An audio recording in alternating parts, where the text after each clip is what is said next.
Here is a question that someone just asked a few days ago, and I'm sure they were watching one of my other videos on how you can make these steps a little longer. And I will put a link at the end of the video to that video. But let's go ahead and see what happens when we add 1 inch to the risers, and then I'm going to add 1 inch to the treads. So we're starting with 9-inch treads all the way up and 7.5-inch risers. So each one of the risers is 7.5 inches.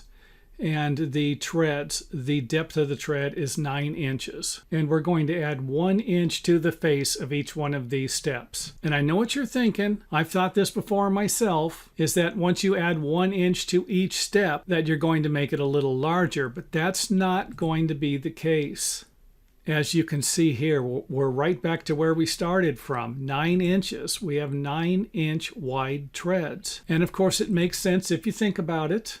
Just have to give it a little thought, or look at this, take a little more time to look at the example here. And of course, the riser height hasn't changed at all. 7.5 inches, we're not affecting the height of the risers or the depth of the treads by adding 1 inch to the front of each one of these steps. However, that's not going to be the case if we add 1 inch to the top of the steps for the entire stairway. So we're going to end up with a taller riser at the bottom and of course a smaller riser at the top. So again, this might not make sense to you right off the bat, but all you got to do is look at the video here, look at the example, and see if it makes more sense. Now, to fix this problem, all we need to do is add the same amount to the top and to the bottom to make all of the risers the same height. So that's it for the video. Not too long, and hopefully it makes sense. And if you have any questions, feel free to leave them in the comment area and I will answer them as soon as possible. And if this is something that was actually confusing to you and now it makes sense, make sure that you hit the thumbs up button and let us know that you learned something.